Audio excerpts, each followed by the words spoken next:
Assalamualaikum warahmatullahi wabarakatuh. Perkenalkan, saya Wahyudi Ramlan, NPM 216410728. Saya mahasiswa program studi Pendidikan Matematika, Fakultas Keguruan dan Ilmu Pendidikan, Universitas Islam Riau Angkatan 2021. Hai teman-teman, di video ini saya akan menjelaskan salah satu materi mata kuliah Bahasa Indonesia, yaitu Hakikat Bahasa, Ragam dan Laras Bahasa. Tanpa berlama-lama lagi, yuk kita bahas. Apa sih bahasa itu? Menurut Krida Laksana dan Joko Bencono, bahasa adalah sistem lambang bunyi yang arbitrer, yang digunakan oleh para anggota kelompok sosial untuk bekerja sama, berkomunikasi, dan mengidentifikasi diri. Maksud dari arbitrer di sini adalah selected at random and without reason, dipilih secara acak tanpa alasan.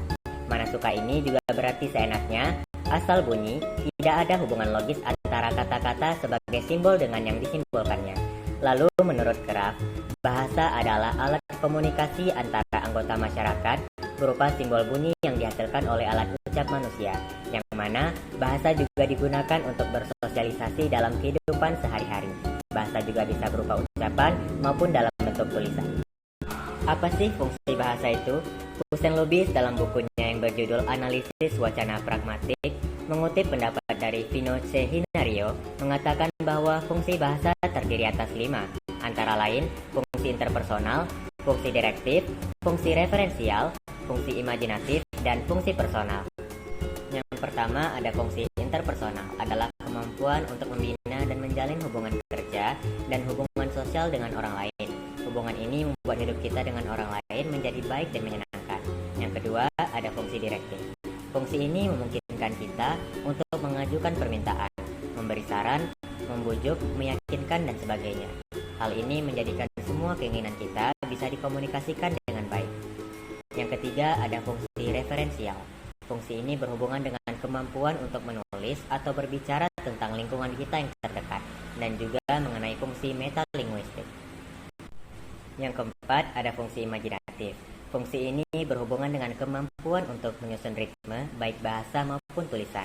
Tak semua manusia bisa menerapkan fungsi ini, kecuali bagi mereka yang memiliki talenta terhadap fungsi ini. Yang kelima, ada fungsi personal. Fungsi ini berhubungan dengan kemampuan pribadi seseorang untuk mengekspresikan emosinya. Ragam bahasa adalah variasi bahasa yang menurut penggunaannya berbeda-beda, tergantung dari topik pembicara, hubungan pembicara, lawan bicara, dan medium pembicara. Ragam bahasa terbagi menjadi 2, yaitu ragam bahasa berdasarkan media dan ragam bahasa berdasarkan penutur. Yang pertama, ragam bahasa berdasarkan media dibagi menjadi 2, yaitu ragam bahasa lisan, adalah bahasa yang diujarkan oleh pemakai bahasa. Yang kedua, ada ragam bahasa tulis. Ragam bahasa tulis adalah bahasa yang ditulis atau yang tercetak. Lalu, ada ragam bahasa berdasarkan penutur. Yang pertama ada ragam dialek atau ragam daerah, yang mana ragam ini mencerminkan asal dari si penutur. Yang kedua ada ragam resmi dan tidak resmi. Ragam resmi adalah bahasa yang digunakan dalam situasi resmi, seperti pertemuan, peraturan-peraturan, dan undang-undang. Ragam tak resmi adalah bahasa yang digunakan dalam situasi tak resmi, seperti dalam pergaulan dan percakapan sehari-hari. Laras bahasa.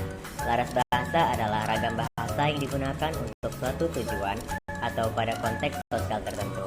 Menurut beberapa ahli linguistik, diantaranya Urey dan Ellis, laras bahasa merupakan pola bahasa yang lazim digunakan mengikuti keadaan tertentu.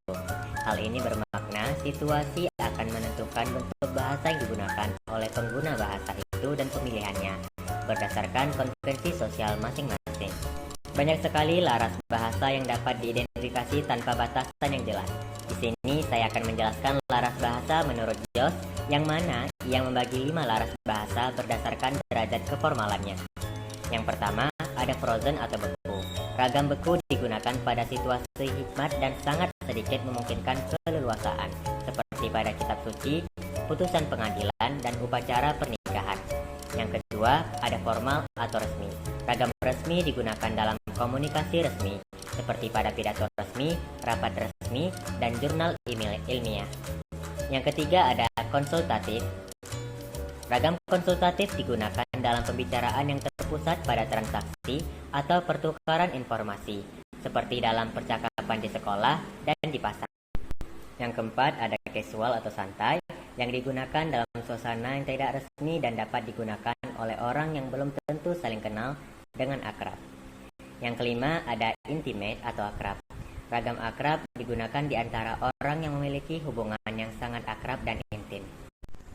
Cukup sekian materi yang dapat saya sampaikan. Lebih dan kurangnya saya mohon maaf. Wabillahi taufik wal hidayah. Wassalamualaikum warahmatullahi wabarakatuh.